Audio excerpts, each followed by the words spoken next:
Good morning, everybody. Welcome to Safe Roads Ahead, presented by Eric Bull from Bryn Mawr Rehab. My name is Lindsay Reichert, and I'm the Director of Wellness Initiatives here at Friends Life Care.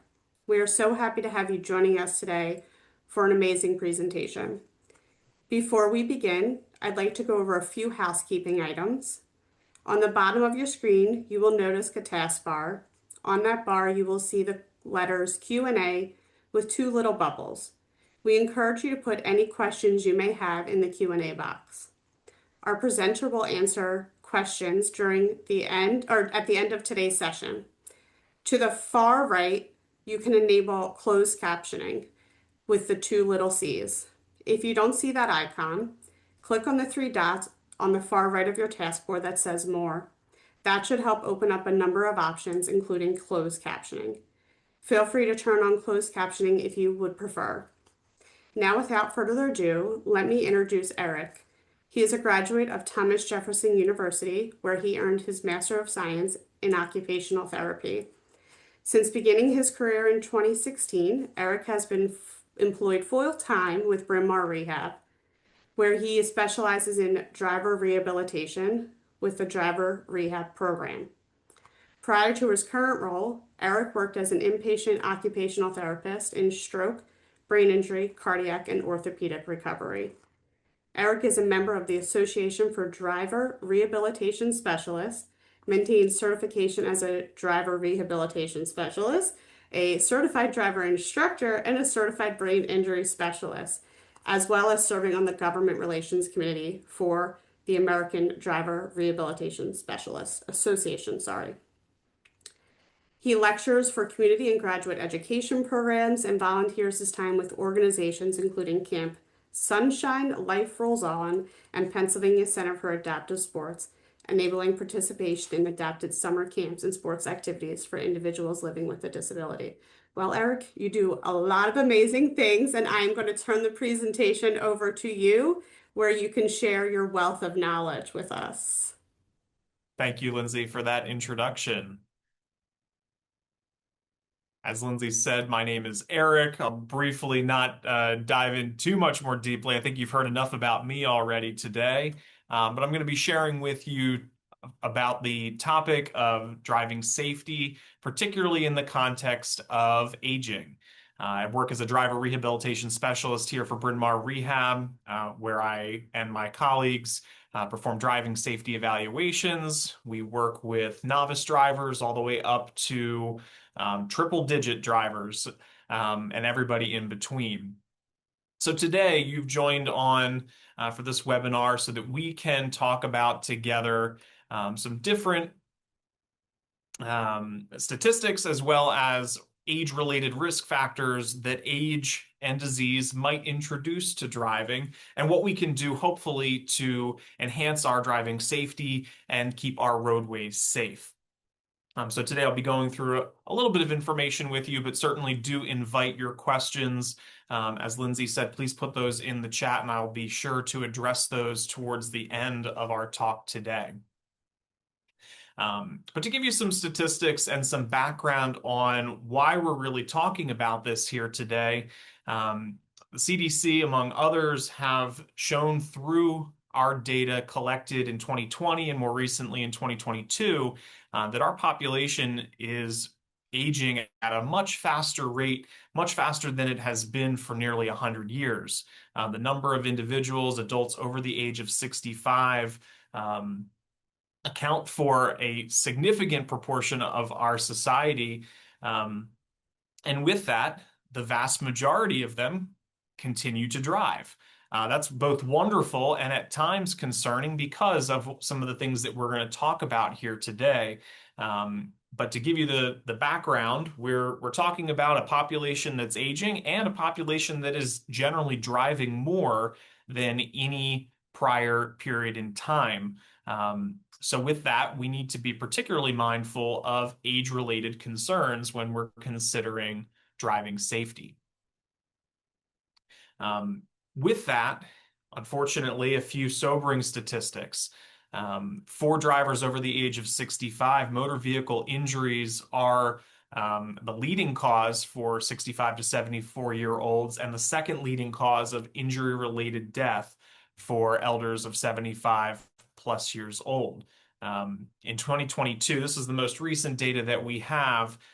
There were over 9,000 older adults over the age of 65 killed in traffic crashes, injuring nearly 300,000 in the same accidents, perhaps not leading to death, but nonetheless leading to injury. Compared to younger drivers, older drivers are much more likely to perish in these accidents, except for drivers under the age of 29. They still have you beat. There are unfortunately a number of fatalities every year for both young and old drivers, but nonetheless, we're here to talk about, as we age, what changes. The younger drivers, the explanation is perhaps a little bit more simple in that the experience level largely dictates the incidence of accidents. That said, for older drivers generally have a wealth of driving experience. So with that, we're also seeing issues that need to be addressed, but certainly not for lack of assistance or, excuse me, experience.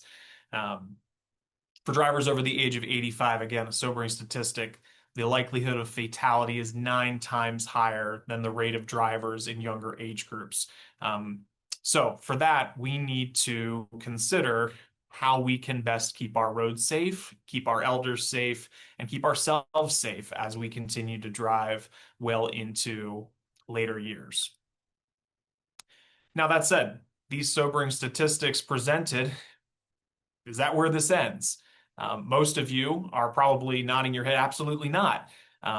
Whether or not a medical provider is telling you that risk is associated with your driving, for most of us, driving is a necessity. It is an essential to maintaining our independence. It's an essential to maintaining our ability to engage in not only work-related activities, family-related activities, leisure pursuits, volunteerism, or just the basics of day-to-day life, going to the store, going to the pharmacy, attending appointments.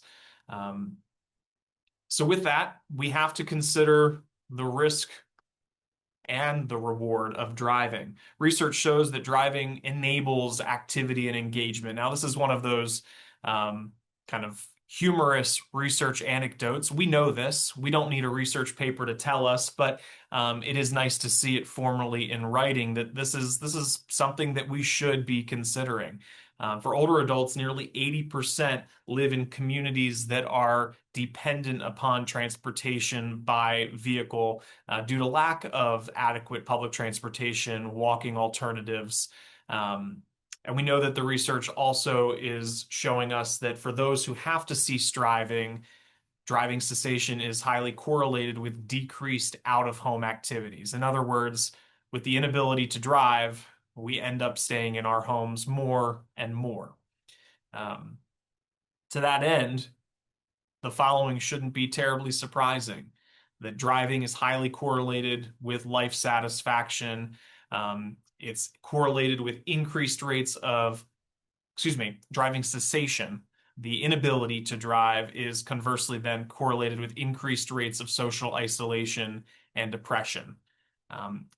With that, again, the risk versus the reward of driving needs to be considered. These are some serious things that we're dealing with. Ultimately, driving is supportive of positive outcomes for older adults, which is why we're here today to explore ways of ensuring that those driving years can be extended for as long as is safely possible. And we talked about some statistics. I want to put them back up though on the screen where those of you watching can read them more specifically. We're dealing with an aging population. We spoke about that. We're dealing with a population that is aging at a faster rate currently than in the last 100 years. Of those aging, more and more are continuing to drive and are driving higher number of miles presently than in past generations as well. And that's only anticipated to increase. With that, we know also that driving related accidents are the leading cause or the second leading cause for slightly older adults of unintended death and injury, second only to falling.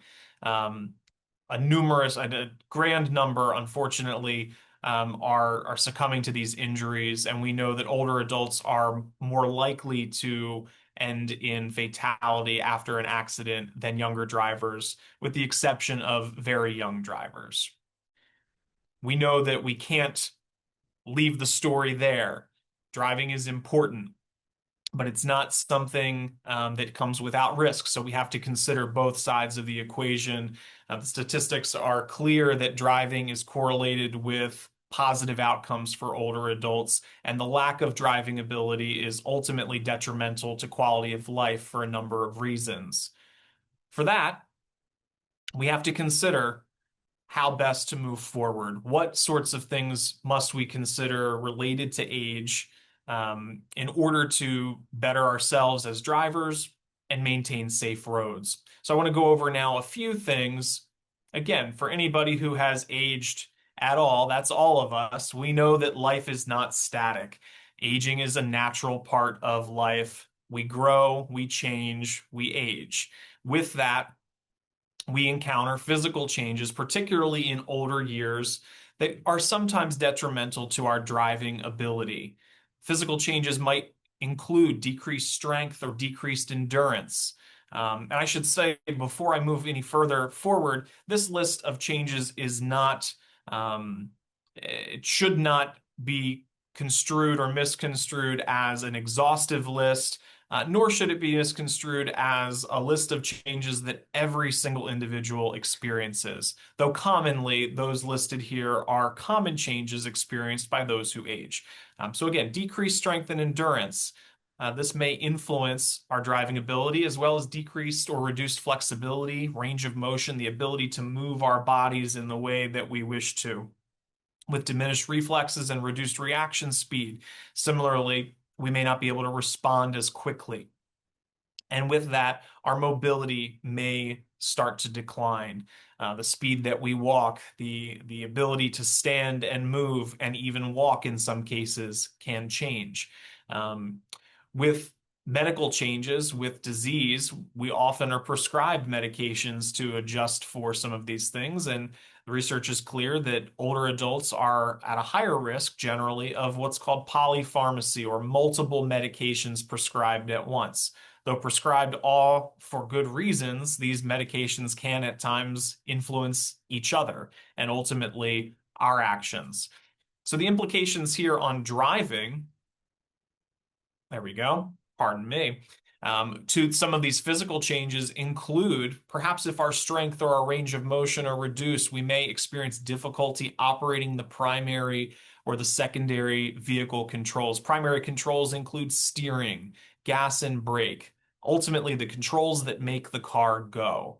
Our secondary controls, still very important, turn signals, gear selectors.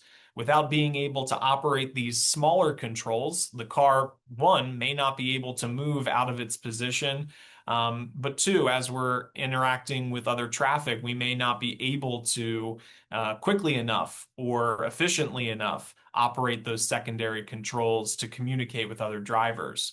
From a physical standpoint, this may influence one's ability to turn and look over the shoulder to check blind spots, or if reaction speed is compromised, to respond to rapid or emergent changes in the environment. At times, reduced reaction speed may appear as abrupt braking or late stopping behind traffic. With mobility changes, again, the ability to get in and out of the car and to transfer from the vehicle to whatever the destination might be may also become more challenging. And if ultimately resulting in increased risk of falls is an important factor to consider. Beyond the physical, we also experience visual and perceptual changes as we age. These include reduced visual acuity or the clarity of one's vision, as well as visual accommodation. That's the ability of the eyes to transition from near and far, often implicated in one's ability to manage glare, high high light conditions, changes from light to dark, um, as well as hearing loss.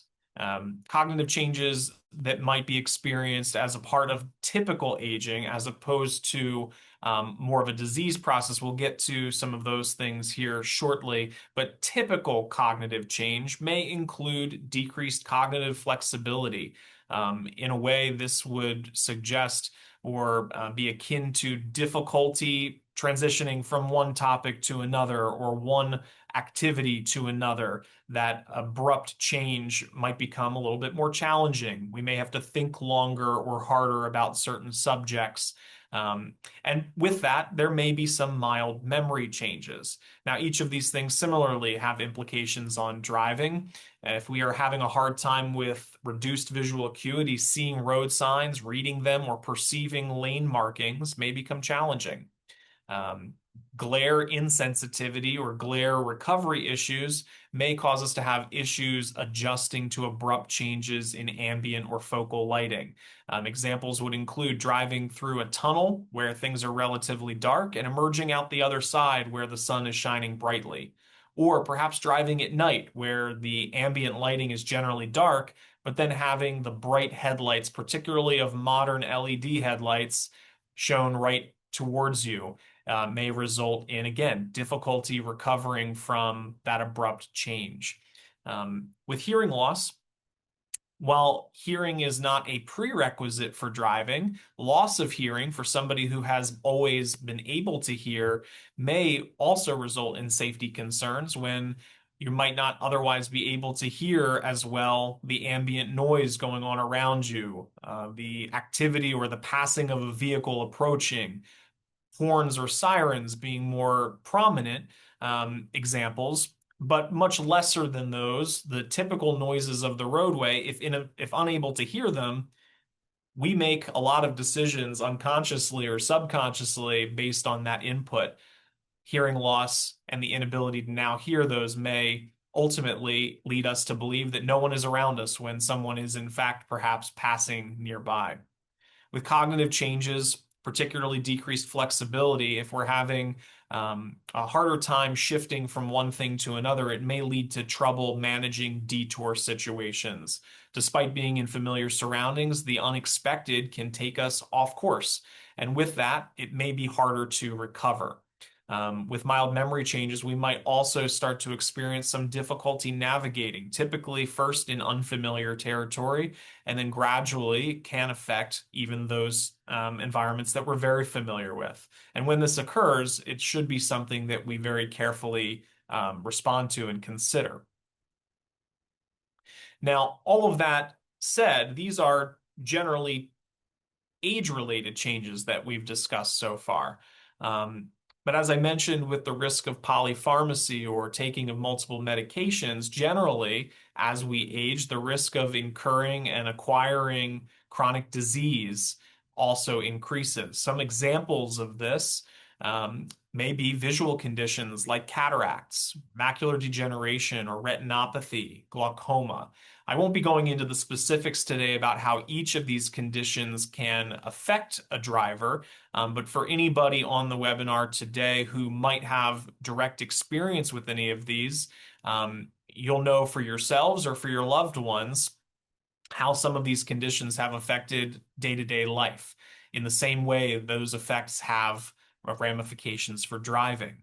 But certain metabolic conditions like diabetes, even cancer and cancer treatments, rheumatoid arthritis or fibromyalgia pain conditions, COPD, and other breathing-related limitations may have implications for an individual's ability to use their body physically in the way that they wish to.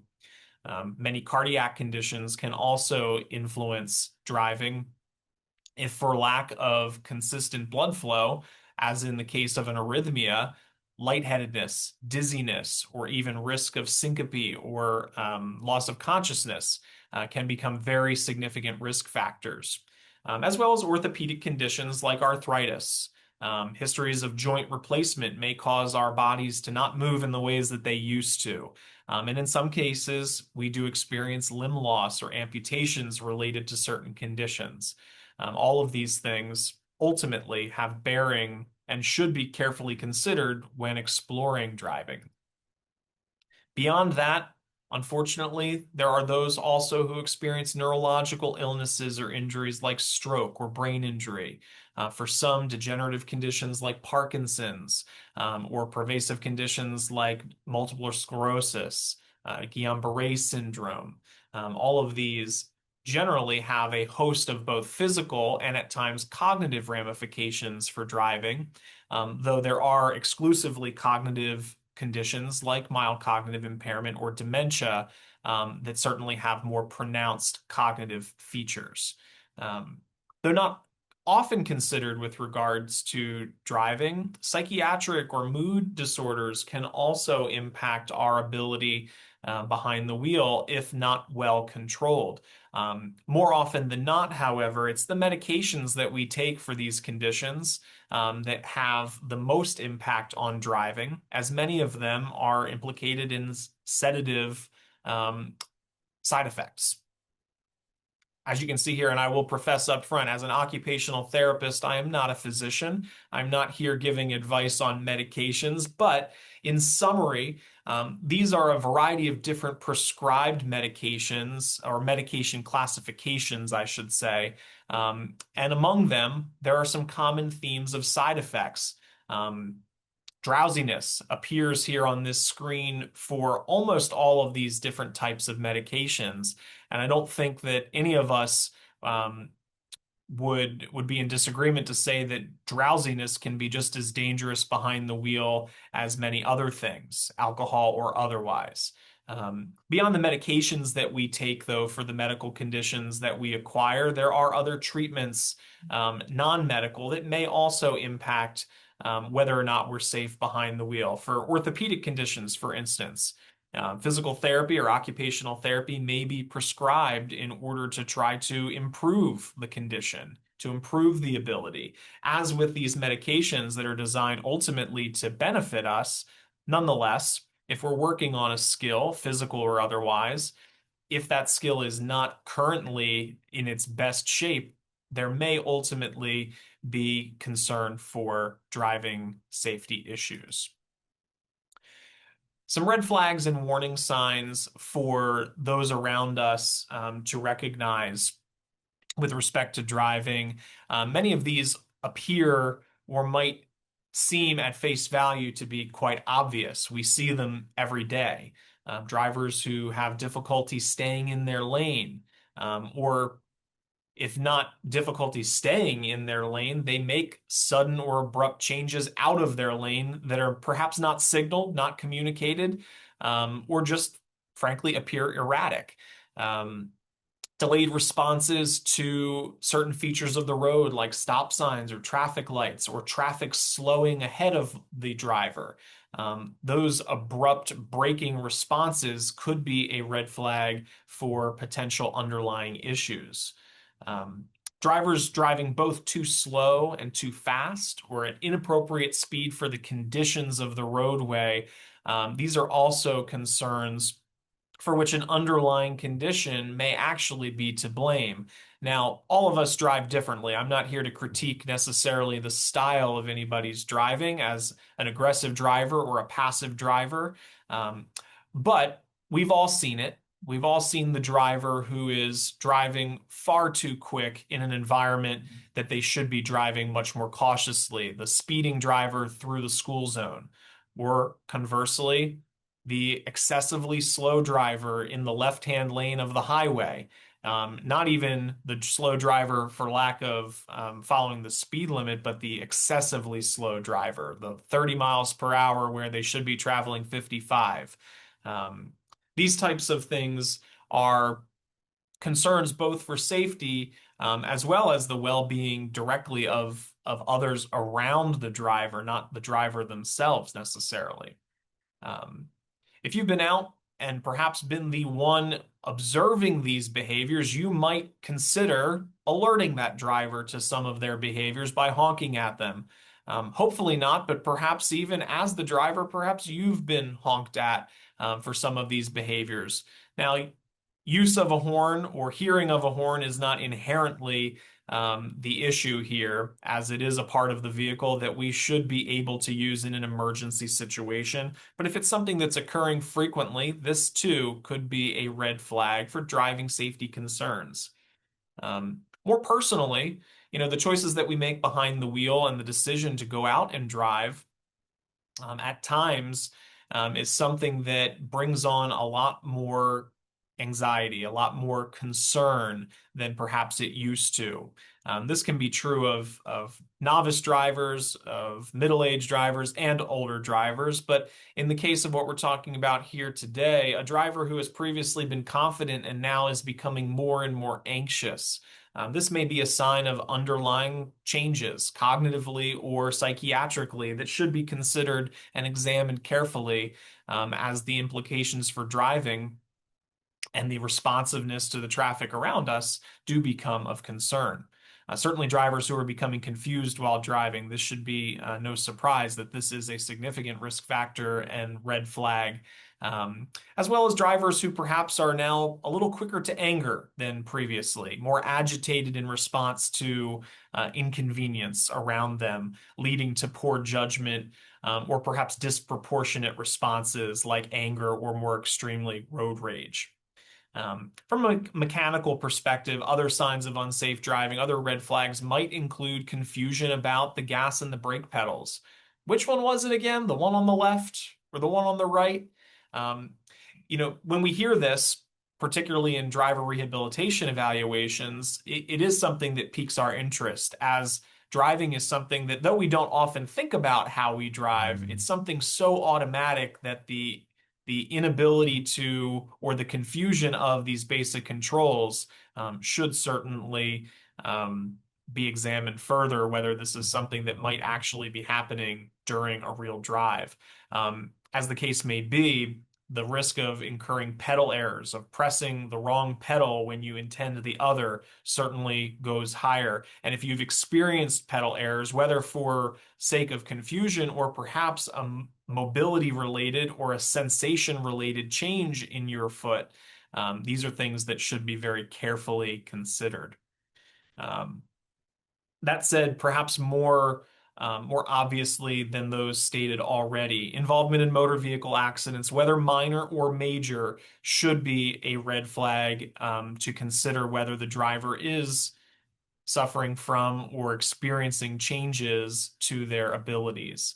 Um, for those who perhaps would deny involvement in an accident, but nonetheless their vehicle bears signs of having been involved with, whether that's scrapes to bumps, dents on panels, missing mirrors, or just frequent flat tires. These are all things that should be considered, though ultimately carefully, as we know there are plenty more drivers than just us individually. The scrapes, the bumps, the missing parts, the flat tires may ultimately be related to environmental issues, other drivers, or frequent potholes or otherwise. But nonetheless, considering these factors, these indications, among others, may suggest the need for further evaluation. For drivers who, whether previously adept with navigation or not, the driver who is now becoming more easily lost or forgetting how to get to those places that they previously were able to get to. These are concerning things that we should very carefully be evaluating. At times, we request directions of others, and certainly that's pretty functional, to get to places that we've never been to ask for those directions, to utilize GPS. None of these things are of clinical concern, but the reliance on a second person, perhaps a spouse in the passenger seat, giving step-by-step consistent directions to get even to the store down the road that you've been to 100 times. We refer to this as co-piloting. When the co-pilot needs to provide those instructions and those instructions start to become more than directions, it's not turn left at the next light, but watch out for that driver over there. You're about to miss that turning lane. Make sure you look out for, oh, watch, the light changed. And these are all cues, prompts, where the driver is perhaps no longer recognizing things that they ought to be recognizing. And the co-pilot, the second individual, is the one now really directing the ship, despite not having the steering wheel or the gas and brake pedals to do so. When that occurs, these factors generally are suggestive of safety issues. Um, so, in a long-winded way, all of these signs of unsafe driving, whether you're observing them in yourself or observing them in other drivers, um, what do we do with all that? You know, when we recognize making ourselves making errors, when we recognize others doing the same, the response to that should be, well, hopefully we need to change that. Um, so I want to go over a few recommendations, a few tips on improving your driving safety. Um, these are things that all of us can do at any age. Many of them are very basic. They're very obvious. Wear your seatbelt. Make sure that you are well rested. And certainly be aware if your medications cause you to have excessive drowsiness or fatigue. When driving, minimize distractions. That includes eating, applying makeup, using cell phones. In many states, use of handheld devices is now illegal while driving. It's certainly encouraged, regardless of legality, that you not be using these devices or engaging in these activities while driving, as any distraction can take away from your awareness of the road. Um, for those who are perhaps frequently driving in places unfamiliar, plan your route before you go. Even driving within familiar environments, we know things can change, and if we're aware ahead of time that a detour might be in place, we can plan to accommodate that by traveling a different direction without having to encounter the detour directly. Um, Certainly, limiting driving when able to environments that are familiar is a strategy many employ. We're not, as people, generally seeking out to drive in unfamiliar places, but for those of us who do have to travel a lot, that planning ahead of time can help to alleviate some of that additional stress or difficulty. Beyond that, mitigating risks can look like choosing different times of day to drive, avoiding high sun glare periods like sunup or sundown, avoiding inclement conditions when possible, sun, fog, rain, sleet, snow, ice. Certainly, different conditions and our relative experience in them will dictate, and our geography for that matter, will dictate whether or not control of all of these factors is always possible. But certainly, choosing alternatives during inclement times is one way of mitigating risk. With that, choosing the time of day when less traffic is present or driving in environments that are generally less congested is also a way of mitigating risk to some extent. Now, all of these things, and I'll get to person vehicle fit here in a moment, but all of these things are strategies. And we know that for many of us, these are strategies that we employ spontaneously. They are, in many respects, common sense.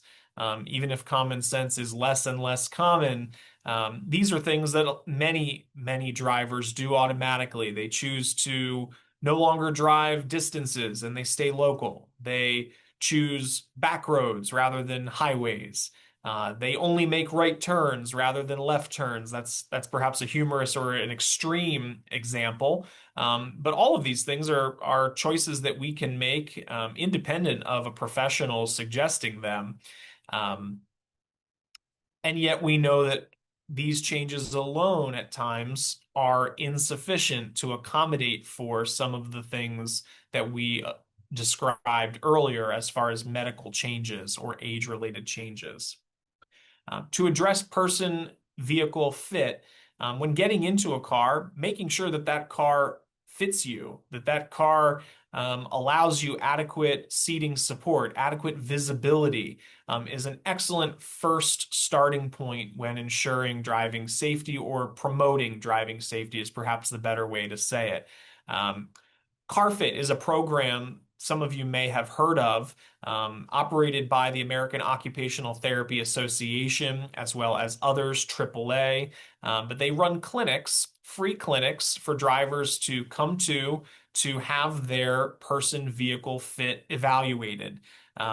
You work with a technician going through station by station to examine your seating, your seat positioning, your mirror adjustment, among other smaller adjustments to make sure that from a starting point that you are in a vehicle that really serves your needs or that the vehicle is adjusted well to your needs and to your person.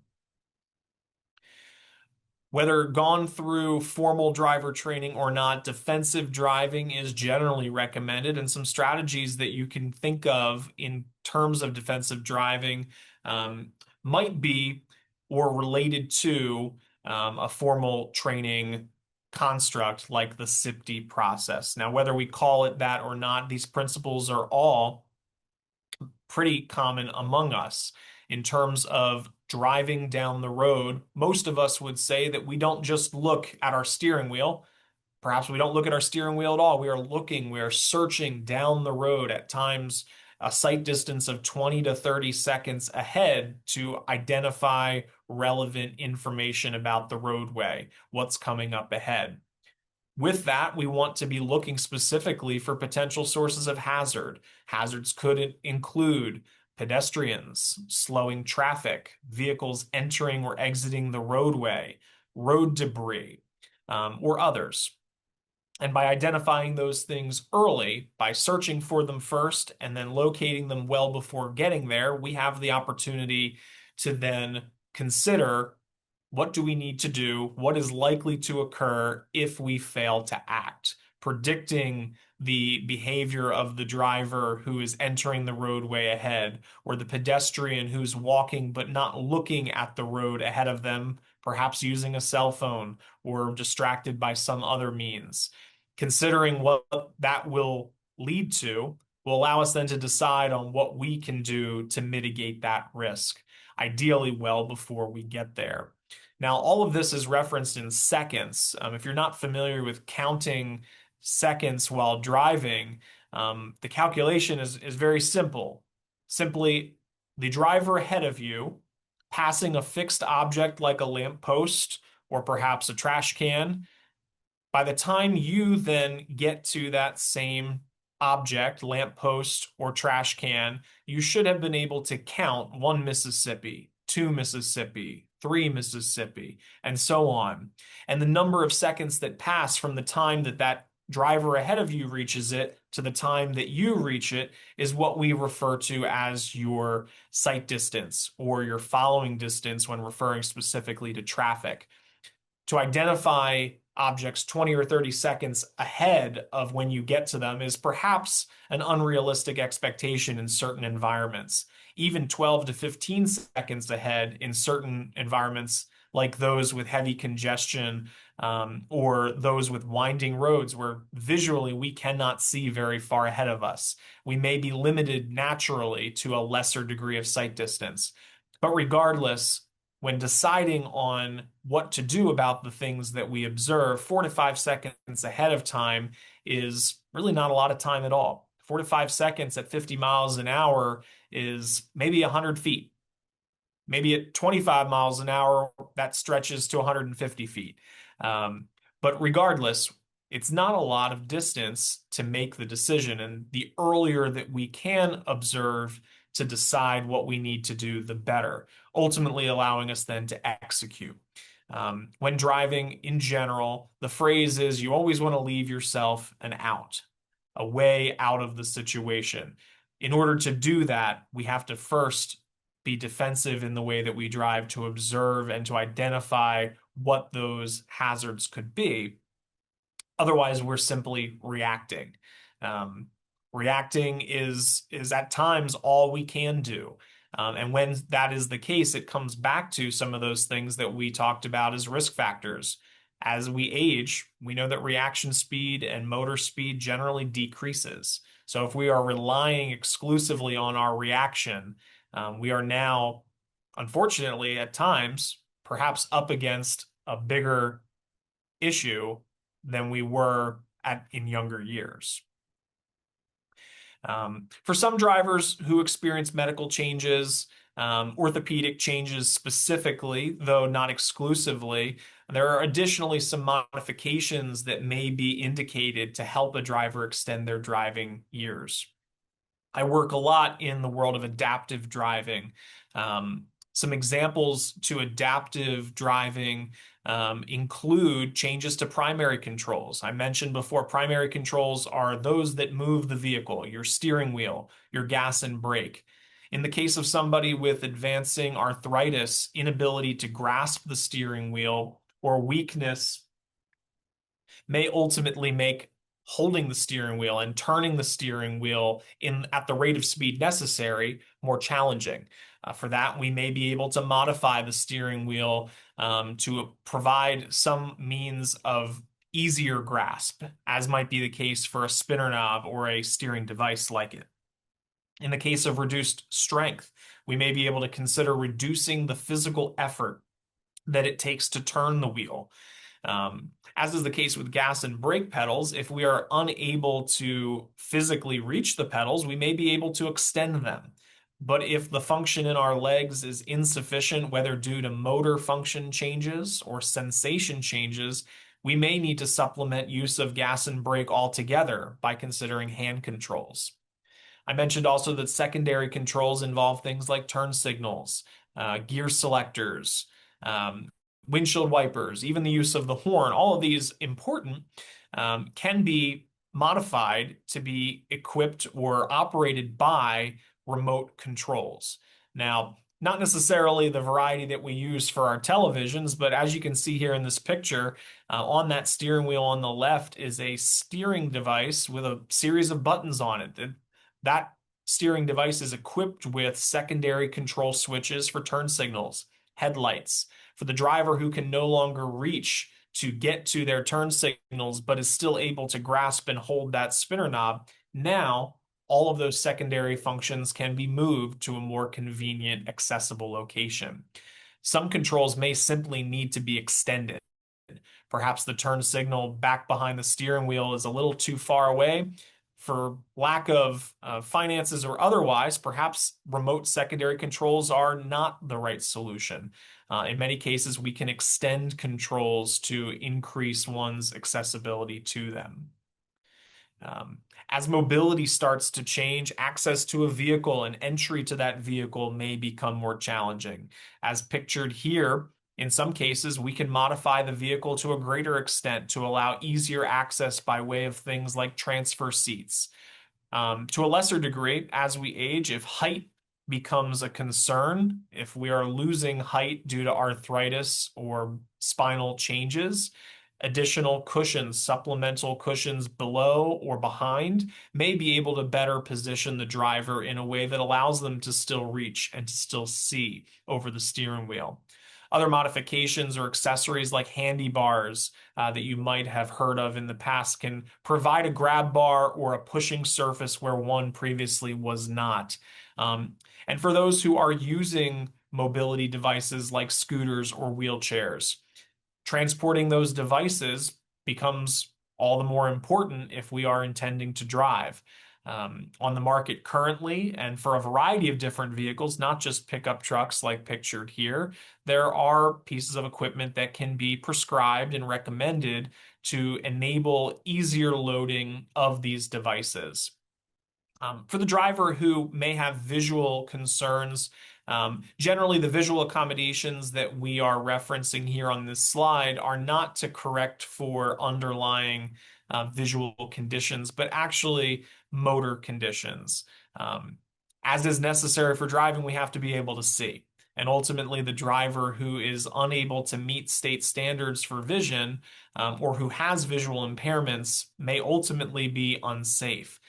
When accommodating for some physical limitations, however, as might be the case for arthritis in the cervical spine, supplementing additional mirrors and monitors in the vehicle to enable visibility for blind spots, use of outside mirrors may be able to accommodate for those types of physical related changes that influence our vision. Um, Other visual accommodations not described here may include bioptic lenses, which are telescopic lenses added to a prescribed pair of eyeglasses. Um, the skill set for use of that type of equipment is very specialized and something that certainly does require training, as would be the case for much of the equipment that you've seen on the last two slides. Going through a driver rehabilitation specialist is generally the most direct and safest way of considering what types of accommodations might benefit you or your loved one. Um, Becoming even more advanced, though, we may need to consider the vehicle itself altogether, not just how the vehicle drives, but how do we get into the vehicle? How is the vehicle structured to enable our access? I work with a number of drivers who exclusively use wheelchairs, and utilizing wheelchair accessible vehicles both for individual use as well as family use when transporting loved ones who are no longer driving, but nonetheless need to access their community. Considering modified vehicles may also be an option for many drivers to extend driving where access to smaller vehicles may no longer be possible. Usually, consideration of this type of pursuit involves multiple providers, not just the driver rehab specialist, but also physical therapy to consider what power mobility device will be most appropriate for the individual, as not all power mobility devices can be used inside a vehicle for seating. Um, so, we've talked a lot so far. We've talked about the risks. We've talked about the statistics. How can I know if I or my loved one are still safe? Driving evaluations conducted by a driver rehab specialist like myself or others through programs like ours here at Bryn Mawr can be very informative when it comes to these risk factors. Pursuing clinical testing to identify what those risk factors might be is the starting point, though often extending beyond that to physical driving, observing the actual behaviors of the driver to consider whether safety is observed or whether adaptations might be required. Most programs like this require a referral or a script from a physician, as the providers, like myself, are generally therapists of some kind. And here in Pennsylvania, as well as most other states, a script is required for therapist services. The Association for Driver Rehab Specialists that I volunteer with and am a part of provides a lot of guiding documentation for driver rehab specialists to guide the evaluation processes in order to be most comprehensive. These involve an intake where we consider the medical history of the driver, the functional history of the driver, and the driving history of the driver. Examining their vision, their physical abilities, their cognitive and perceptual skills, and ultimately including some portion of behind the wheel evaluation would be consistent with best practice for a driving evaluation. Very similar to the skills that change as we age, we examine cognitive skills, we examine motor skills, we examine perceptual and communication abilities as listed here. Going through and identifying risk factors in each of these categories helps to inform the evaluator of what things might be of greatest concern during the drive.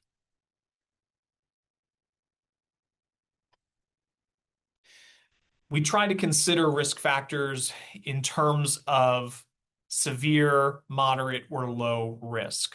The analogy developed by researchers in the field has come to be the traffic light. It certainly is appropriate for what we're considering here. As with a red light where we would not proceed from the intersection, this would indicate high risk when there are multiple concerns in a variety of different risk areas. Generally, when this is the case, driving retirement is the most recommended outcome. Low risk, in converse, the light is green, we proceed, generally suggests that risk factors are low. It may not be a unilateral endorsement of driving, but it suggests that generally the abilities of the individual are such that risk is well mitigated. For anybody in between, we have to make the decision. Do we go or do we stay? The yellow light analogy, considering whether the risk factors are worth the risk, whether the reward of continuing is outweighing those risk factors becomes the challenge of the driver rehab specialist. And at times, as I said, in the case of high risk, driving retirement must be considered. The reality is, and statistics show that most individuals, women greater than men, will outlive their driving years by between 6 and 10 years. The realities are great. We're living longer, but with that comes the responsibility of considering whether our prolonged years match our abilities. And at times, unfortunately, more often than not, we must consider the difficult decision of when, not if, we stop driving. Some of us recognize those signs independently, and every time it happens, I applaud it because it demonstrates an awareness of one's abilities where nobody else is necessary to come to that conclusion. However, unfortunately, many do not recognize their own limitations or are even aware of some of the risk factors that might plague their driving. And with that, being willing to accept feedback from others is key. Being welcoming to the idea that perhaps our abilities are not what they used to be can be a great starting point for considering whether the driving that you're doing or that your loved one is doing is still safe. When necessary, when driving retirement is the outcome that is most prudent, we have to still consider the need for transportation, and examining the access to alternatives is the starting point. We have to first make things safe by removing the driving that we were doing before, but now replacing it with the alternative.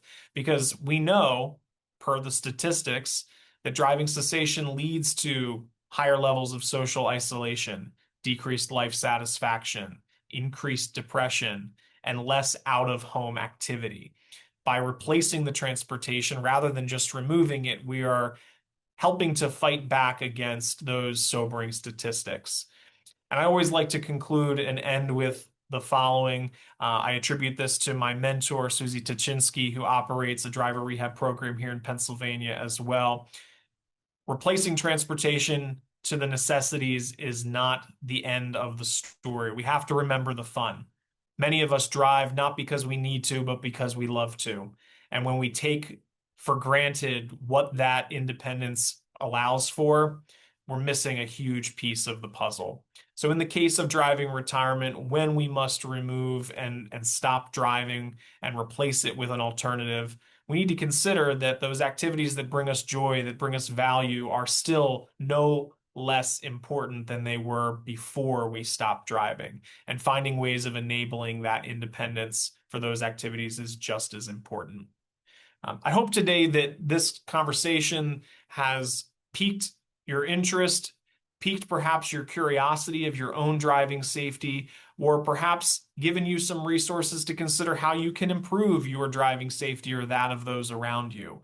I thank you for your attention today and certainly want to turn it over to any questions that anybody might have. So I'm going to stop sharing the screen here to open up the Q&A. But with that, any other questions, I would certainly invite, please continue to put them in the chat. I'm happy to be a resource, and certainly the Bryn Mawr Rehab Driver Rehab Program is a resource to all of you if a driving evaluation seems to be necessary, or you think that it might be helpful. The first question here, the phone number for the evaluation, if you are interested in contacting the Bryn Mawr Rehab Driver Rehab Program, the number is 484-596-5000. I'll say that again. The number is 484-596-5000. I'll also put it back up on the screen briefly here while I try to go through and answer a couple other questions. There we go. As on the slide, a physician's referral or script is necessary um, in order to pursue an evaluation.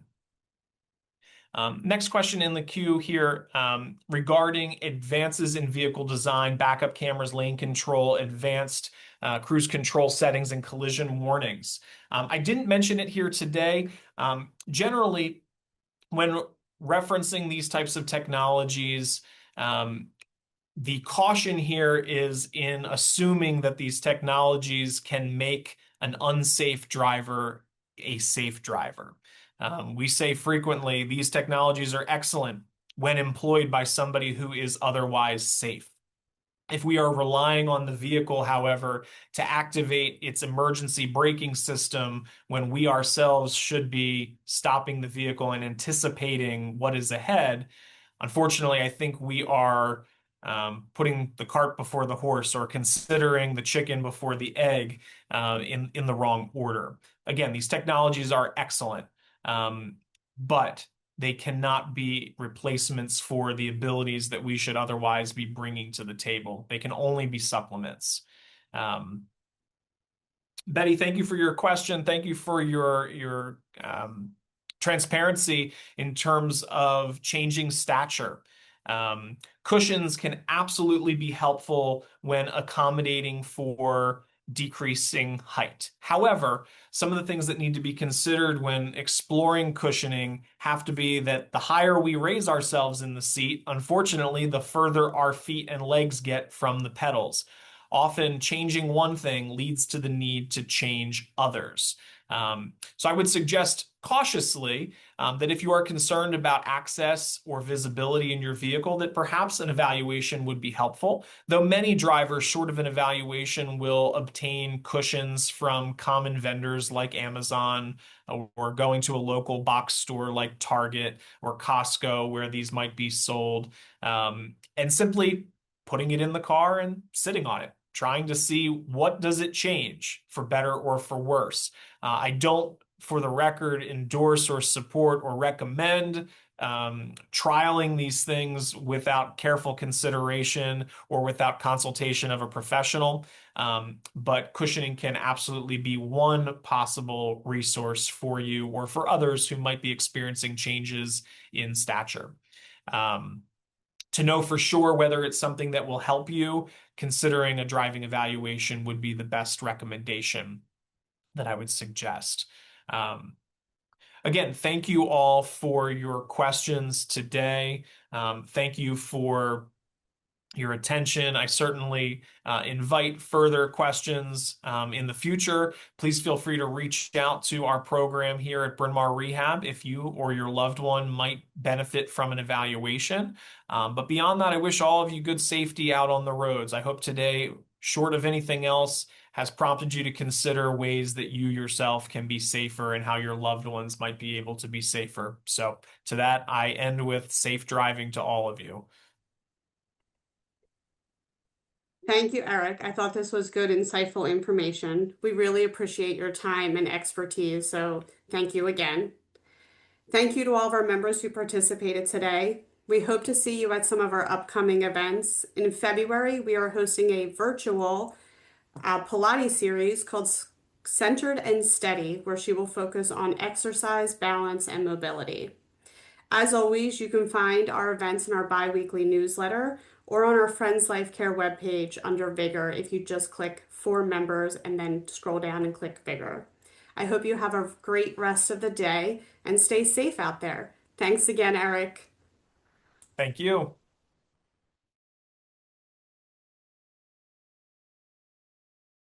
You